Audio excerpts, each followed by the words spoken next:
எல்லாம் நல்லா இருக்கீங்கல்ல? ரொம்ப நல்லா இருந்தே ஆகணும், இல்லைன்னா 40-40 எப்படி வர்றது? ஸோ நான் மைக் பிடிச்சி ரொம்ப நாள் ஆச்சு. அதுவும் இந்த மாதிரி மீட்டிங்கில் மைக் பிடிச்சி ரொம்ப நாள் ஆகி போச்சு. எனக்கு தெரிஞ்சு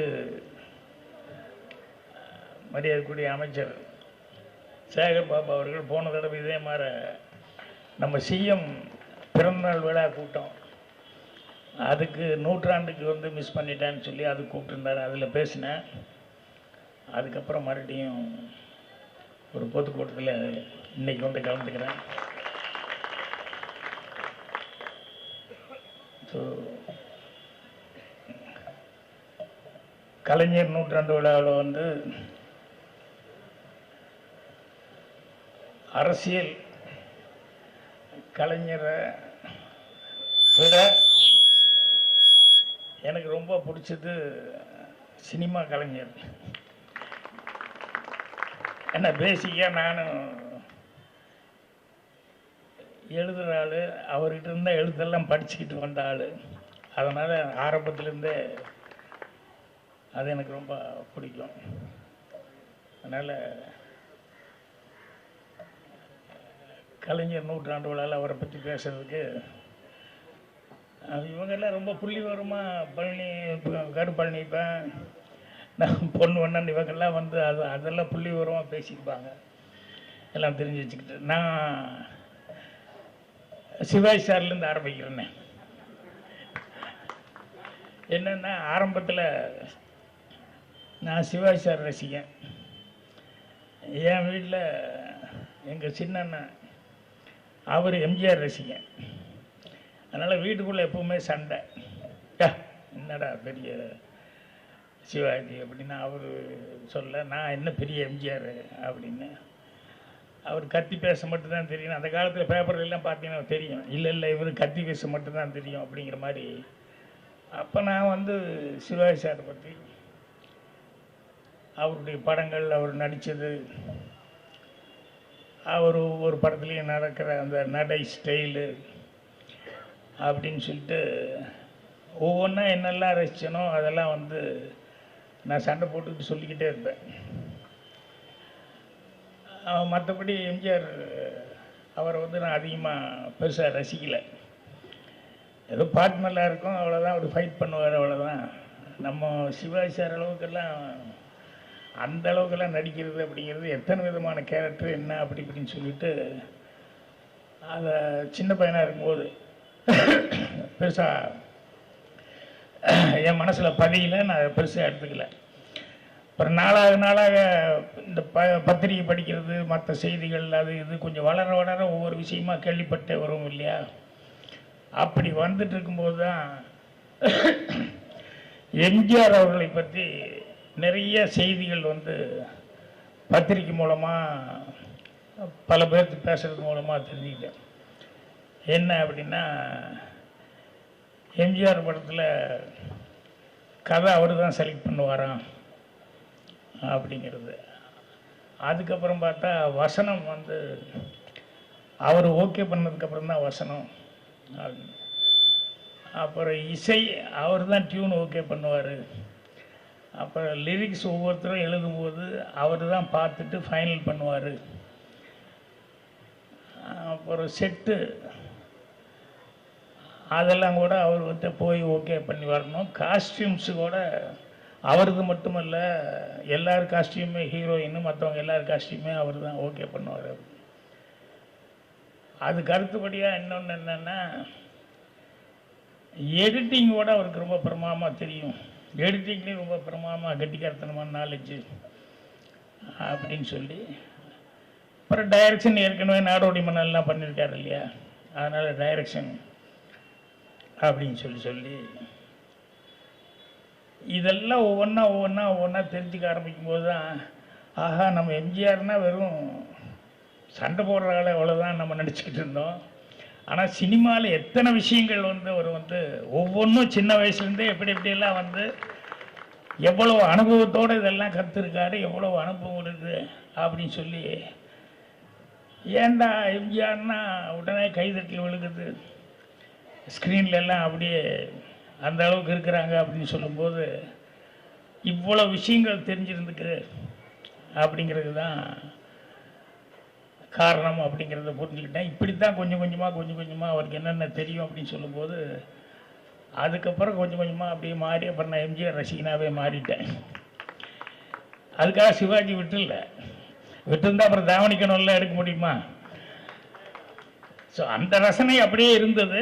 அதோட அடிஷனலாக எம்ஜிஆருக்கு மிகப்பெரிய ரசிகன் ஆகிட்டேன். ஏன்னா சினிமாவில் இவ்வளவு நுணுக்கங்களை தெரிஞ்சிருக்காரு அப்படின்னு சொல்லிட்டு. வில்லேஜில் எனக்கு இன்னும் தமாஷா சொல்லுவாங்க, என்னென்னா எம்ஜிஆர் அப்படின்னு சொன்னோன்னையுமே கைதட்டல் விசில் பயங்கரமாக அடித்து பாப்பா நானும் சேர்ந்து அடிச்சுக்கிட்டு இருப்பேன். இந்த எம்ஜிஆருங்கிறதுக்கு பதிலாக ஏதோ ஒரு படத்தில் எம்ஜி ராமச்சந்திரன் வந்து எல்லாம் பேசாமல் உட்காந்துருக்கான், எல்லாம் வெயிட்டிங்கு. என்ன எம்ஜிஆர் பேரே போடலையோ ஒன்றும் போடலையே, அவன் அந்த 3 எழுத்தே பார்த்து பழக்கப்பட்டிருக்கான். அதனால் எம்ஜி ராமச்சந்திரன் போட்டோன்னே கை எப்படி தூக்கிட்டு வெயிட்டிங்கில் நிறைய பேர் உட்காந்துருக்காங்க.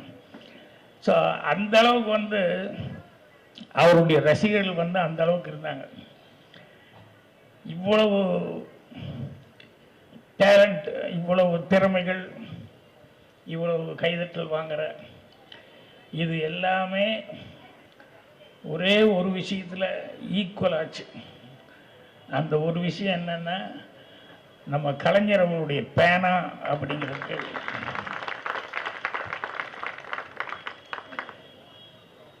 ஏன்னா இவ்வளவு ஆளுமை உள்ள ஒருத்தர் வந்து சினிமாவில் இருந்தவர் வந்து அவருக்கும் தெரியும் இவர் நம்ம சாதாரணமாக, ஏன்னா நமக்கே அடிப்படை பேஸ் அவர் தான் அப்படிங்கிறது அவருக்கும் தெரியும் இல்லையா?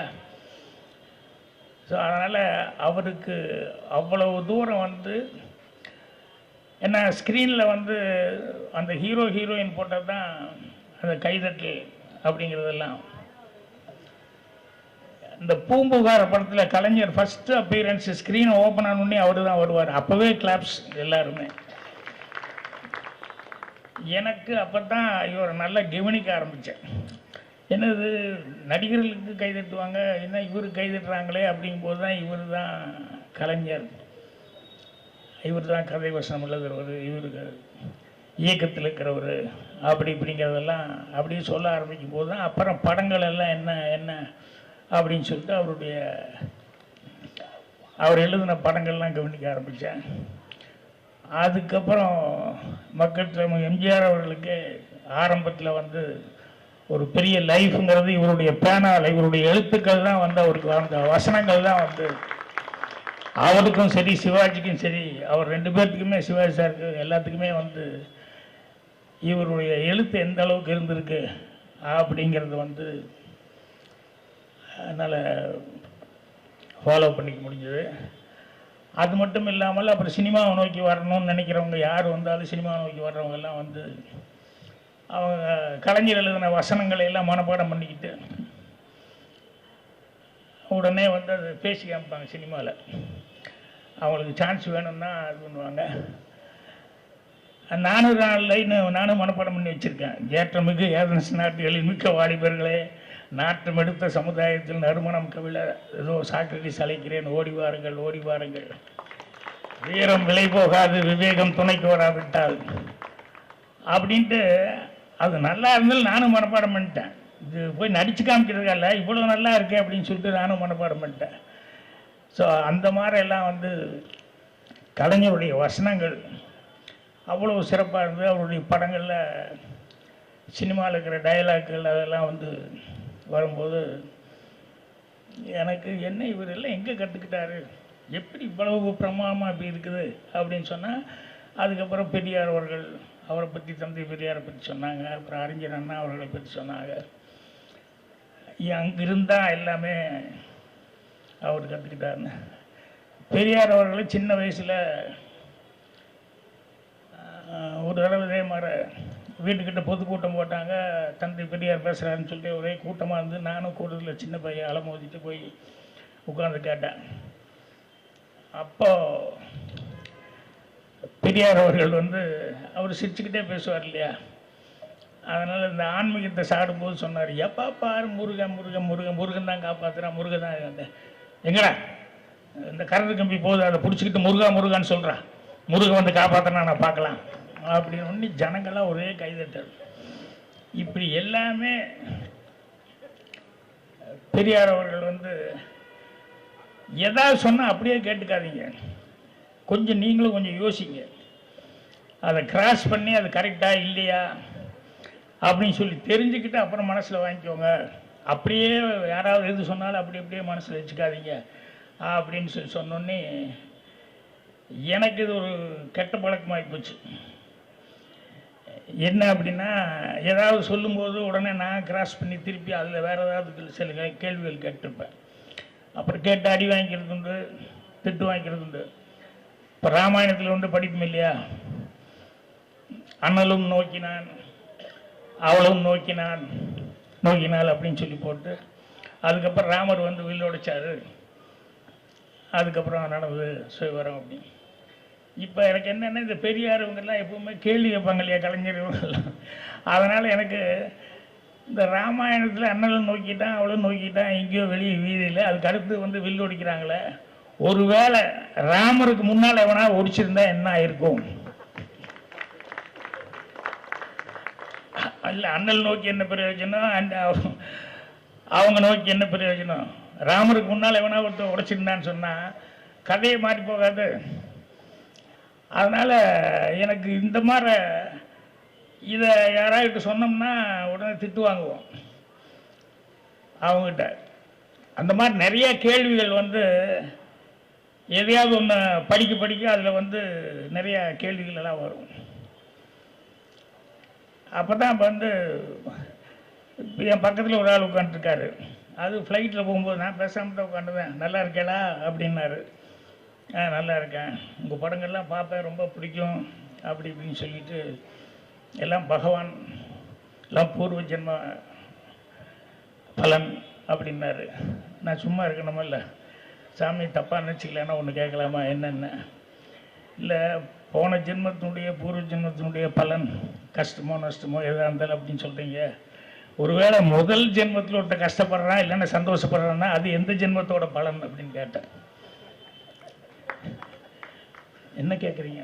இல்லை முதல் ஜென்மத்தில் ஒருத்தர் கஷ்டம் வருது இல்லை சந்தோஷம் வருது அப்படின்னா அது எந்த ஜென்மத்தோட பலன் அப்படின்னா, அப்புறம் அவர் அப்படியே யோசனை பண்ணார். அது அப்பா அம்மானெல்லாம் சொல்லாதீங்க, அவங்களுக்கும் முதல் ஜென்மம் ஒன்று இருந்திருக்குமல்ல அப்படின்னா. நீங்கள் சினிமா மாதிரியே தமாஷா பேசுகிறேன் அப்படின்னு சொல்லி தட்டிட்டு அப்படி திரும்பினவர் தான். அப்புறம் போய் இறங்குற வரைக்கும் அவர் என்ன பார்க்கவே இல்லை. அப்புறம் நானும் சரி போனால் போட்டு தேவையில்லாமல் அவர்கிட்ட போய் இது பண்ணக்கூடாது அப்படின்னு சொல்லிட்டு விட்டுட்டேன். ஏன்னா எப்போ படித்தாலும் பெரியார் இவங்கெல்லாம் வந்து எதிர்கேள்விகள் அதை வந்து அப்படியே ஏற்றுக்காத அப்படின்னு சொன்னோம்னா நமக்கு உடனே அதில் ஏதாவது கிராஸ் பண்ணி ஒரு கேள்வி வந்துடுது. பிறன்மனை நோக்குதல் தவறு அப்படின்னா, ஆகா 2500 வருஷத்துக்கு முன்னாடி இந்த வேலையெல்லாம் பண்ணியிருக்காங்க போலுக்கு, இல்லைன்னா இதெல்லாம் எழுதுவாங்களா அப்படிங்கிற மாதிரி. இந்த மாதிரி நிறைய விஷயங்கள் வந்து இவங்க பராசக்தியில் கலைஞர் அவர்கள் வந்து வசனங்களில் வந்து நிறைய கேள்விகள் கேட்டிருப்பார். அது பதில் சொல்ல முடியாத கேள்வியாக இருக்கும். அதனால் அவருடைய டயலாக்ஸ் எல்லாம் வந்து ரொம்ப ரசித்து நான் பார்த்துருக்கேன். ரங்கவுண்டர்தான் ஒரு படம், சிவாஜி சார் படம். அதில் சிவாஜி சார் வந்து பானுமதி வந்து ஃபஸ்ட் ஒய்ஃபு, இவருக்கு 2வது ஒய்ஃப் வேறு ஒன்று செட்டப் பண்ணிக்கணும்னு ஆசை. அதனால் ஃபஸ்ட் ஒய்ஃபு துரத்தி விட்டுருவார் வீட்டு விட்டு. துரத்தி விட்டதுக்கப்புறம் வந்து பானுமதி வந்து உண்டாயிருப்பாங்க. அப்போ வந்து சிவாஜிக்கு வந்து லெட்டர் எழுதுவாங்க, இந்த மாதிரி நான் இப்போது தலை முழுகாமல் இருக்கிறேன் அப்படின்னு சொல்லிட்டு. வசனம் யார்? கலைஞர். ரங்கவுண்டரா அறிஞர் அண்ணா அவர்களுடைய கதை. வசனம் வந்து நம்ம கலைஞர் அவர்கள். பானுமதி வந்து நான் தலை முழுகாமல் இருக்கிறேன் அப்படின்னு வில்லன் கேரக்டர் சிவாஜி நான் தலை முழுகி விட்டேன் அப்படின்னு பதில் வந்திருக்கும். அண்ணா அவர்கள் கூப்பிட்டு எனக்கு ரொம்ப பிடிச்சது, அவ்வளோ ரத்தன சுருக்கமாக கதையே அதில் கொண்டு வந்துட்டேன் அப்படின்ட்டு. அதே மாதிரி அண்ணா அவர்களுடைய வேலைக்காரி அந்த படம் ரிலீஸ் ஆனப்போ அதுக்கு விமர்சனம் எழுத சொல்லி கலைஞர் அப்பப்போ எல்லாத்துலையும் எழுதிட்டு இருப்பார் இல்லையா. அப்போது பட்டாசு தொழிற்சாலையில் வந்து ஒரு தீப்பொறி விழுந்தது போல் இருந்தது அப்படின்னு சொல்லி கலைஞர் அவ்வளோதான், வேற ஒன்றுமே எழுதலை. ஏன்னா இது என்னென்னலாம் பண்ண போகுது அப்படிங்கிறத வந்து எவ்வளோ பெரிய ரெவல்யூஷன் பண்ண போகுது அப்படிங்கிற மாதிரி அவர் எழுதினார். அதே மாதிரி இன்னொரு இது படித்தப்போ ரொம்ப சுவாரஸ்யமாக இருந்தது. என்னென்னா, இந்த பூம்புகார் படத்தில் அந்த கோவலன் இறந்த உடனேயுமே ஒரு பாட்டு மாயவநாதன் ஒரு கவிஞரிலிருந்து நல்ல பாட்டு. அந்த பாட்டில் அன்று கொள்ளும் அரசின் ஆணை வென்று விட்டது. ஆனால் கோவலன் செத்துருவார். அந்த இடத்துல பாட்டு வர்றதுனால அன்று கொள்ளும் அரசின் ஆணை வென்று விட்டது, நின்று கொள்ளும் தெய்வம் எங்கே சென்று விட்டது அப்படின்னு சொல்லி எழுதியிருந்தார். அது கரெக்டாக இருந்தது. ஏன்னா இவ்வளோ நல்லவங்க செத்து போயிட்டாங்க போது நின்று கொள்ளக்கூடிய தெய்வங்கிறது அது எங்கே போச்சு அப்படின்னு. அன்று கொள்ளும் அரசின் ஆணை வென்று விட்டது, நின்று கொள்ளும் தெய்வம் எங்கே சென்று விட்டது அப்படின்னு சொல்லி சொன்னோன்னே கேபி சுந்தராம்பாள் அந்த அம்மா ரொம்ப பக்தி படம். அவங்க கூப்பிட்டு நீ அது தெய்வம் எங்கே சென்று விட்டது, நான் பாட மாட்டேன் அப்படின்ட்டு. அது என்ன தெய்வம் எங்கேயோ சென்றுச்சுன்னா அது எதுக்கு நான் பாடணும், நான் பாடல அப்படின்ட்டு. அப்போ அந்த பாட்டு அவங்க பாடினா தான் நல்லா இருக்கும்னு எல்லாருமே ஃபீல் பண்ணுறாங்க. நான் அந்த அம்மா பாட மாட்டேன்னுச்சு. விஷயம் கலைஞருக்கு போயிருக்கு. அப்போ மாற்றிடலாமா, ஏன்னா பாட்டு நல்லா இருக்குது. அன்று கொள்ளும் அரசின் ஆணை வென்று விட்டது, நின்று கொள்ளும் தெய்வம் எங்கே சென்று விட்டதுன்னா அந்த மீனிங் ரொம்ப நல்லா இருக்குது, அதனால் கரெக்டாக இருக்கு. ஆனால் அந்த அம்மா பாட மாட்டேங்கிறாங்க அப்படின்னு. ஒரு கலைஞர் அதை வாங்கினார். வாங்கி அப்படியே பார்த்தாரு. நின்று கொள்ளும் தெய்வம் இங்கே வந்து விட்டது அப்படின்னு சொல்லி மாற்றினார். அதாவது தெய்வம் இங்கே சென்று விட்டது, காணாமல் போயிடுச்சு அப்படின்ட்டு இருந்தது. தெய்வம் இங்கே வந்து விட்டது அப்படின்னு சொல்லி மாற்றி இப்போ கொண்டு போய் அந்த அம்மா கிட்ட கொடுங்க அண்ணன். உடனே கேபி சுந்தராம்பாள் படிச்சுட்டு பரவாயில்ல தெய்வம் இங்கே வந்து விட்டதுன்னு சொல்லி அவங்களே தெய்வம் இருக்குன்னு ஒத்துக்கிட்டாங்க அப்படின்னு சொல்லிட்டு அவங்க பாடிட்டாங்க. அந்த பர்டிகுலர் இடம் வரும்போது அவங்க நினச்சாங்க தெய்வம்னு அம்மன் இம்மன் ஏதாவது ஒன்று காமிக்க போகிறாங்க, சாமி ஏதாவது வரப்போகுது காமிக்க போகிறாங்க அப்படின்ட்டு. நின்று கொள்ளும் தெய்வம் இங்கே வந்துக்கிட்டதுன்னு கண்ணகி விஜயகுமாரை ஷாட் போடுங்க அப்படின்ட்டு கலைஞர் அவங்கள தெய்வமாக்கிட்டாரு. இந்த அம்மாவுக்கு ஒரே ஷாக், என்னது என்ன ஏமாத்திட்டீங்க, தெய்வம் வந்து விட்டதுன்னு சொல்லிட்டு விஜயகுமார் வர்றது. எங்களை பொறுத்தவரைக்கும் கலைஞர் சொல்லிக்காரு அவங்க தான் இந்த இடத்துல தெய்வம் அப்படிங்கிற மாதிரி சொல்லி. இப்படி கலைஞர்கிட்ட அந்த சாதுரியம் அப்படிங்கிறதெல்லாம் அவ்வளோ விஷயங்கள்ல அந்த சாதுரியங்கிறது, அந்த எழுத்து திறமை அப்படிங்கிறது நிறைய விஷயங்களில் நான் பார்த்து தெரிஞ்சுக்கிட்டேன். அதே மாதிரி கலைஞருக்கு இந்த பேர் கலைஞர்னு சொல்லி பேர் வர்றதுக்கு அது கூட சுவாரஸ்யமாக இருந்தது. என்னன்னா, நடிகர் எம்ஆர் ராதா அவர்களுக்கும் அண்ணா அவர்களுக்கும் நல்ல ஒரு பழக்கம், நல்ல ஒரு நட்பு, நல்ல புரிதல் அதோடு இருந்திருக்காங்க. ஏதோ ஒரு விஷயத்தில் திடீர்னு ராதா அவர்களுக்கு அண்ணா அவர்கள்கிட்ட ஏதோ கோபம் வரும்போது, அப்போ இவர் ஒரு ஊரில் நாடகம் நடக்குதுன்னா பக்கத்துலேயே ஒரு 30 கிலோமீட்டர் 25 கிலோமீட்டரில் ராதான நாடகம், அண்ணா அவர்கள் எழுதுன நாடகம் அது ஒன்று நடந்துட்டுருக்கும். அப்போ போஸ்ட் போட்டிருக்காங்க, இவர் பார்த்துருக்கார் எம்ஆர் ராதா அவர்கள், அறிஞர் அண்ணாவின் அப்படின்னு சொல்லி போட்டு பெரிய போஸ்ட் எல்லா பக்கம் ஒட்டியிருந்தாங்க. இவருக்கு அவர் மேலே இருக்கிற கோபம், இவர் நாடகத்துக்கு யார், நம்ம கலைஞர் தான் கதை வசனம் அந்த நாடகத்துக்கு. உடனே இவர் என்ன பண்ணிட்டாரு, அண்ணாவின் அப்படின்னு சொல்லி போட்டோடனே இவர் இவரும் அறிஞர் மு கருணாநிதி அவர்களின் தூக்கி அப்படின்னு சொல்லி போஸ்ட் அடிச்சிட்டார். இது அண்ணா வரைக்கும் போயிடுச்சு. அவர் ஒன்றுமே கண்டுக்கல. கலைஞர் பதறி போய், என்னங்க இப்படி பண்ணி வச்சுட்டீங்க, இல்லை அது அந்த ஆள் அண்ணா அறிஞர்னு சொல்லி போட்டு வச்சுருக்காரு, அதனால தான் நான் உனக்கு போட்டேன், அவர் மட்டும்தாங்க அறிஞர், நான் எல்லாம் அறிஞர், அதனால் அவருக்கு போடலாங்க அப்படின்னா எம்ஆர் வழக்கமான பாணியில் கேட்டேன். அப்போ நீ என்ன முட்டாளா, அந்த ஆள் மட்டும்தான் அறிஞர்னா நீ எல்லாம் முட்டாளா, நீ தானே கதை வசனம் எழுதிக்க, நானும் ஓகே பண்ணிக்கனால. இல்லைங்க அவர் அறிஞர், நான் எல்லாம் சாதாரண ஒரு கலைஞன் அவ்வளோதான் அப்படின்னாரு. அப்போ அந்த டைட்டிலே உனக்கு கொடுக்குறேன், கலைஞர் மு கருணாநிதின்னு சொல்லி.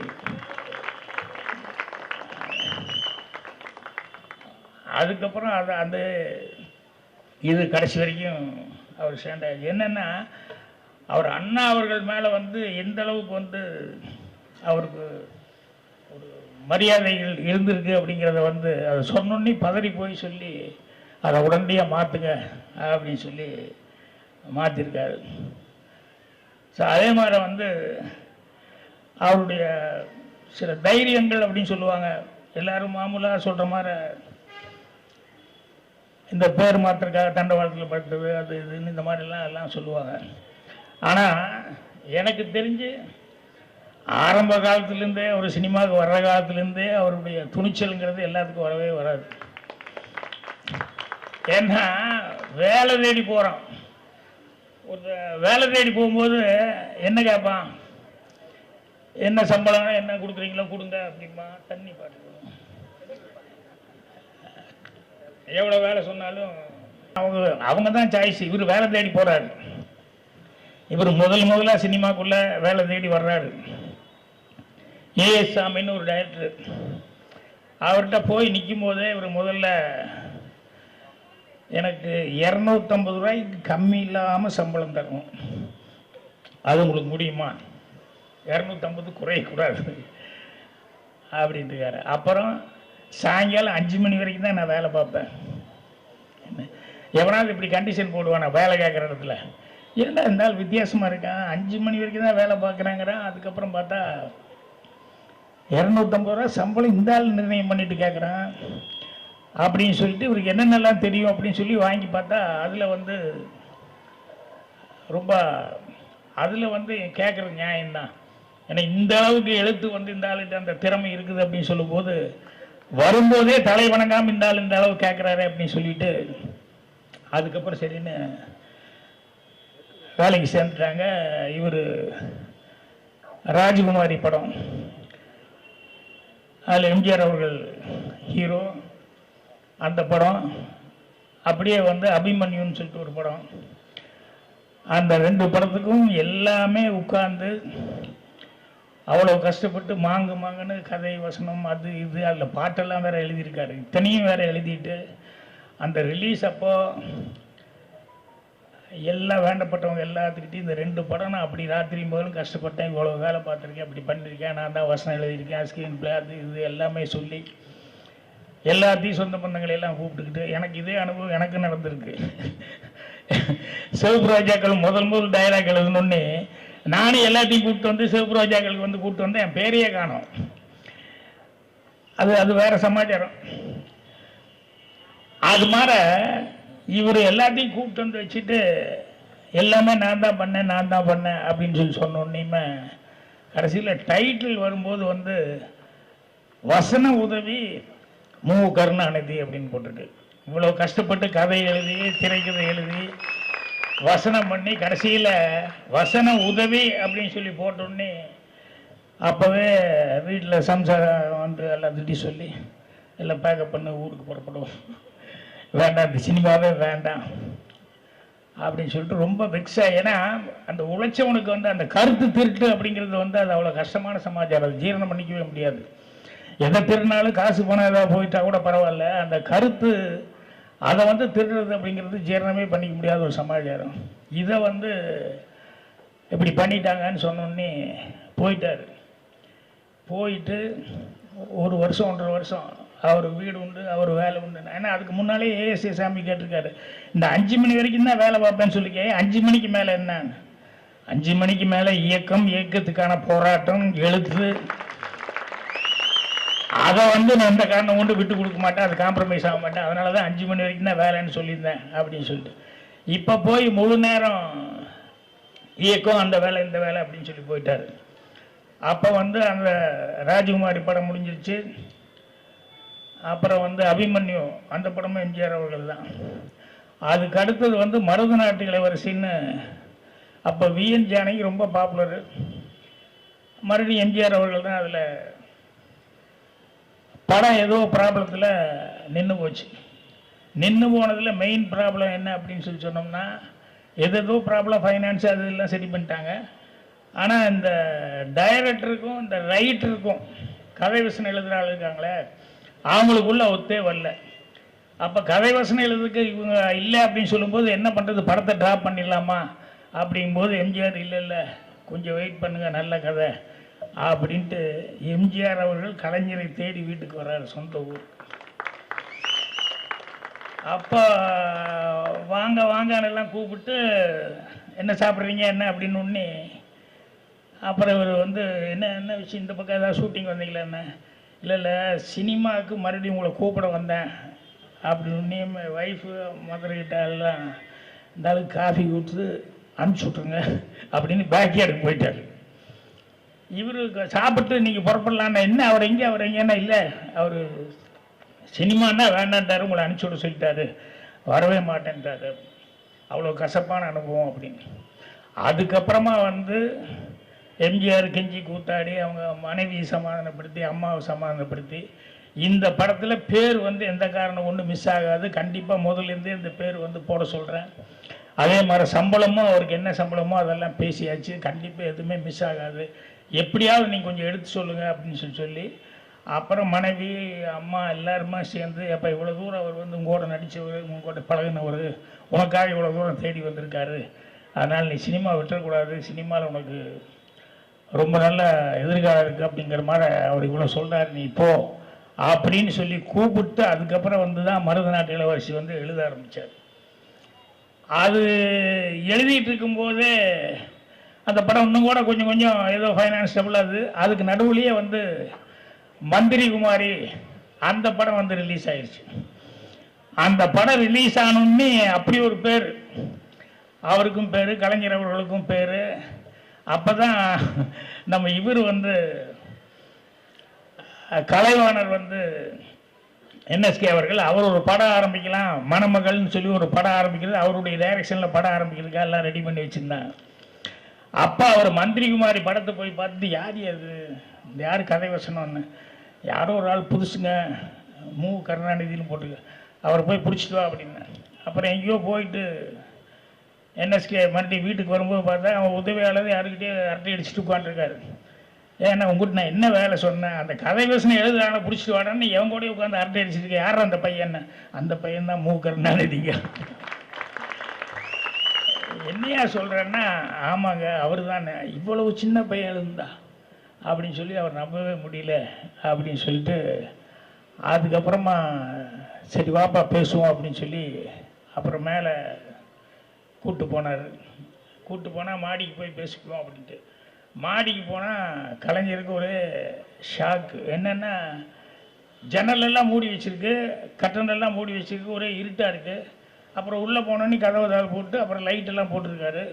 அப்போ கலைஞர் கேட்டிருக்காரு, என்னது எல்லா ஜன்னலும் மூடி வச்சுட்டீங்க, கட்டணம் மூடி வச்சுட்டீங்க, பகல் நேரத்தில் எதுக்கு இப்படி மூடி இருட்டா பண்ணி வச்சு லைட் போட்டு வச்சுட்டீங்கன்னா, இல்லை இங்கே ஒரு பைத்தியம் இருக்குது, அது கொஞ்சம் இடைஞ்சல், அதுக்காக தான் பாதுகாப்புக்காக பண்ணியிருக்கேன் அப்படின்னு சொன்னோடனே இவருக்கு நம்பிக்கை இல்லை. இங்கெங்கே பைத்தியம், என்னது என்ன சொல்கிறீங்க, இல்லை அது ஒரு பூதம் மாதிரி அப்படி இப்படின்லாம் சொல்லி, இல்லை அது ரஷ்ய நாட்டு பைத்தியம் அப்படிங்கிற மாதிரிலாம் என்னென்னமோ சொல்லியிருக்காரு. இல்லைண்ணே பார்த்தே ஆகணும்னு அப்புறம் அந்த கர்ட்டனுக்கு பின்னால் தான் உட்காந்துக்கு போய் பாரு அப்படின்னு சொல்லி சொன்னால் கலைஞர் அவர்கள் போய் அந்த கர்ட்டனை திறந்து பார்த்தால் அமரர் ஜீவா அவர்கள் உட்காந்துருக்காருங்க. என்னன்னா அப்போ போலீஸ் வாண்டட் கேஸில் இருந்திருக்காரு.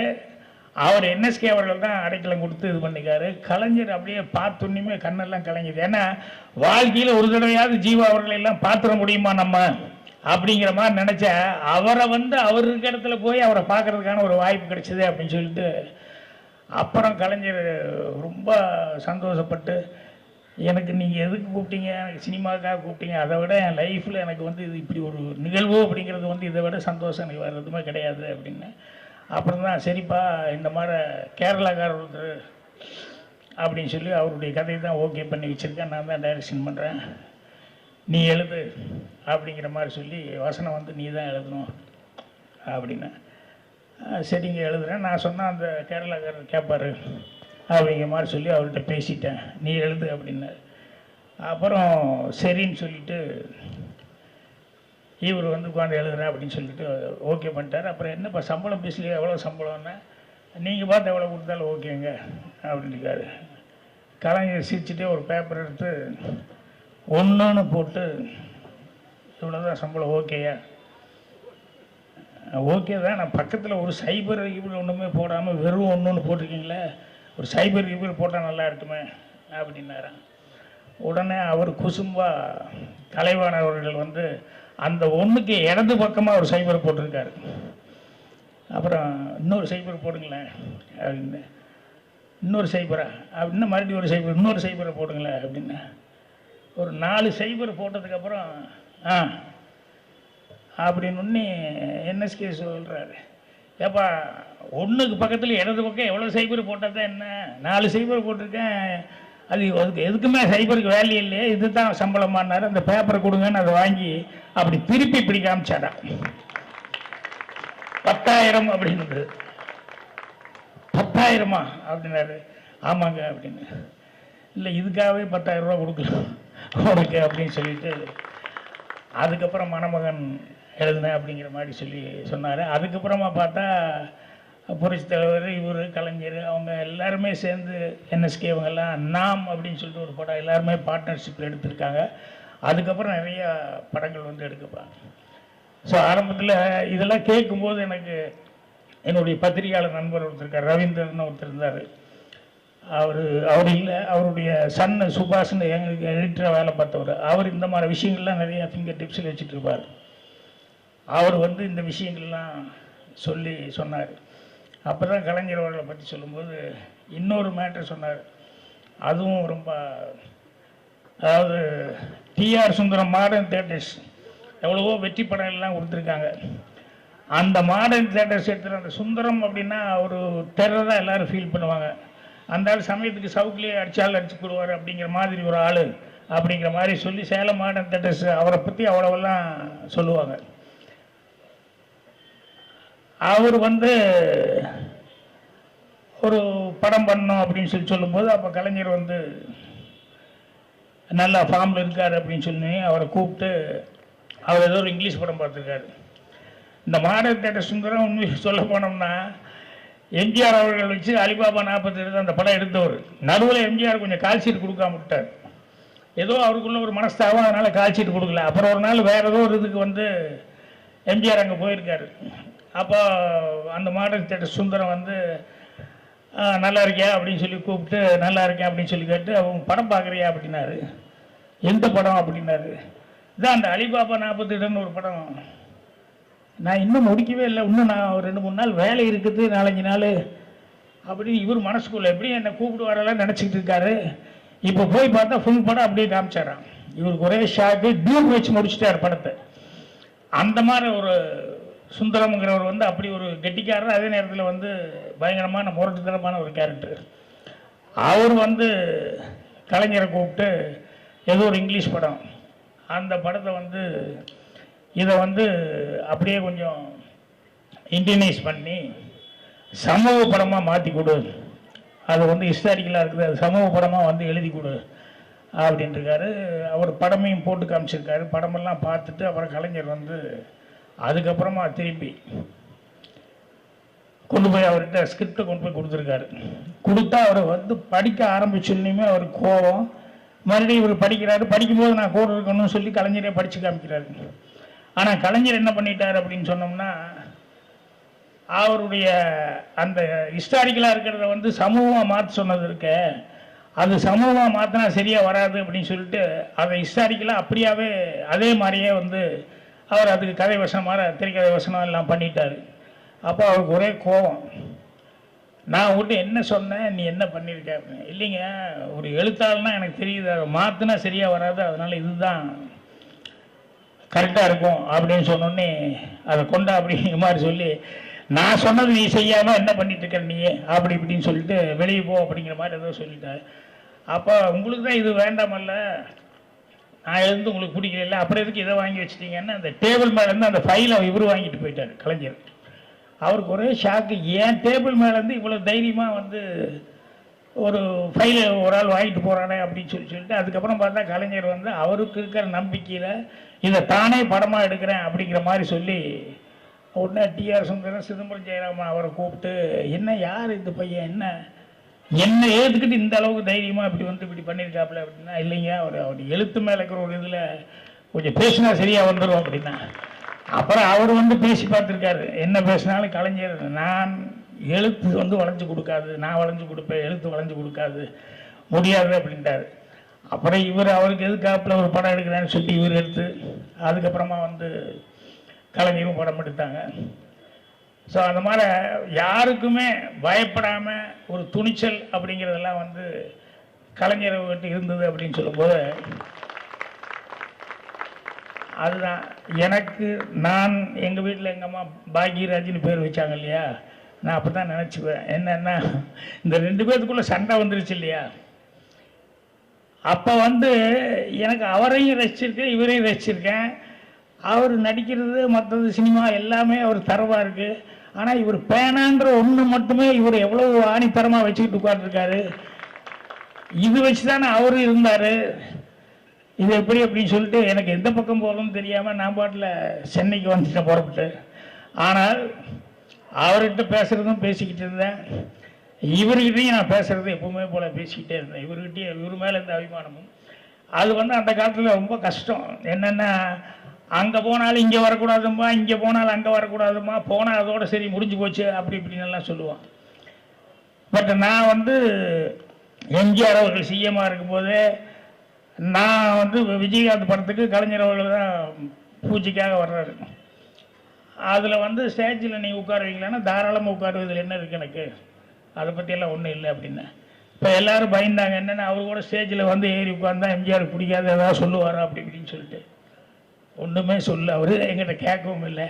இதே மாதிரி மீட்டிங்கில் முதல்ல நான் பேசும்போது அப்பவும் இதே மாதிரி தான் நடந்தது. என்னென்னா அமெரிக்காவிலேருந்து வந்து நான் பேசுகிறேன். அப்போ நம்ம திராவிட முன்னேற்ற கழகத்துக்கு எதிர்ப்பாக நான் பேசிகிட்டு இருக்கேன். அப்போ கலைஞர்னு பேசணும்னு கூட்டத்தில் ஒரு 2-3 பேர் இருந்துச்சுட்டான். பேர் சொல்லு என்ன கலைஞர்னு சொல்லிட்டு இருக்கேன். ஓ உட்காரியா அப்படின்னு ஒரு சின்ன பையன் அவன் பேர் சொல்லுங்கிறான். என்ன டேய் உட்கார்றே இல்லையாடா அப்படின்னு எனக்கு கோபம் வந்துருச்சு. அவர் வயசு என்ன என் வயசு என்ன நான் பேர் சொல்கிறேன் நீ அப்படின்னு சொல்லிட்டு அப்புறம் நான் சொன்னேன் எம்ஜிஆர் அமெரிக்காவிலேருந்து வருவார், வந்து இப்படி நான் பேர் சொன்னேன்னா என்ன வயசு என்ன ஒரு வயசு என்ன எப்படி அவரை பேர் சொல்லி கூப்பிடலான்னு கண்டிப்பாக என்ன கேட்பாரு, அதுக்கு நான் பதில் சொல்ல முடியாது அப்படின்னு. அதனால் அவர் பேர் நான் சொல்ல மாட்டேன் அப்படின்னு. அதே மாதிரி எம்ஜிஆர் வந்ததுக்கப்புறம் அவர் இந்த பேப்பரில் வந்தது இதெல்லாம் பார்த்துட்டு அப்புறம் என்ன கூப்பிட்டு அவருடைய எழுத்துக்கும் அவருடைய புலமைக்கும் நீ தகுந்த மரியாதை கொடுத்துருக்க, எனக்கு ரொம்ப பிடிச்சது. நாங்கள் வெவ்வேறு துருவங்களாக நிற்கிறோங்கிறது வேற, ஆனால் அவருடைய அந்த புலமை அப்படிங்கிறது வந்து எனக்கு எந்த அளவுக்கு ஆனால் நீ அவருக்கு கொடுத்த மரியாதைங்கிறது எனக்கு ரொம்ப பிடிச்சிருக்கு அப்படின்னு. அது மாதிரி ஏதோ கால சூழ்நிலையில் ஒரு 2 பேரும் எதிர்பார்ப்பாக இருந்தாங்களே ஒழிய, ஆனால் கடைசி வரைக்கும் அவங்களுக்குள்ள வந்து அந்த மரியாதைகள் இருந்துட்டு இருந்தது. அதனால தான் கலைஞர் நான் என்ன படம் பண்ணாலும் கலைஞர் அவர்கிட்ட போய் அந்த ப்ரிவியூ ஷோ வந்து அவர் பார்க்குறதுக்காக பிரத்யேக காட்சி போடுவேன். இது நம்மளால் இன்னும் எது நிறைய படம் நான் எடுத்த படங்கள்லாம் போட்டு காப்பேன். உடனே அவர் வந்து பார்த்துட்டு படத்தை பற்றி என்ன அபிப்பிராயம் என்னங்கிறது வந்து ரொம்ப நேரம் என் கூட உட்காந்து பேசுவார். ஸோ அவர் அந்த அளவுக்கு வந்து என்னுடைய படங்களில் ஈடுபாடு. அதே மாதிரி அவர் கையால் நான் அவார்டு வாங்கினேன். இது எல்லாத்தோட எனக்கு ரொம்ப சந்தோஷமான ஒரு சமாச்சாரம் என்ன அப்படின்னா, என் ஊரில் என் சொந்தக்காரங்க நண்பர்கள் இவங்க மட்டும்தான் பாகி அப்படின்னு சொல்லி கூப்பிடுவாங்க, கலைஞர் என்ன பாகி அப்படின்னு தான் கூப்பிடுவார். அது எனக்கு உண்மையிலே இவ்வளவு பாசப்பிணைப்போடு என்னை கூப்பிடுறாரு அப்படின்னு சொல்லிட்டு. அதே மாதிரி அவர் காலையில் பர்த்டேக்கெல்லாம் வந்து ஃபோன் பண்ணி என்ன பாக்கி இன்னும் தூங்கிட்டு இருக்கியா அப்படின்னு சொல்லி போட்டு வாழ்த்து சொல்லுவார். அதே மாதிரி வந்து என்னை பற்றி விவேக் ஏதோ ஒரு தடவை எழுந்தாப்புல, விவேக் குமுகத்தில் இப்படி ஒரு பேட்டி கொடுத்துருக்கா அதை படிச்சு பாரு, பாரிஜாதத்துக்கு இப்படி எழுதியிருக்காப்புல அதை படிச்சு பாரு அப்படின்னு சொல்லிட்டு.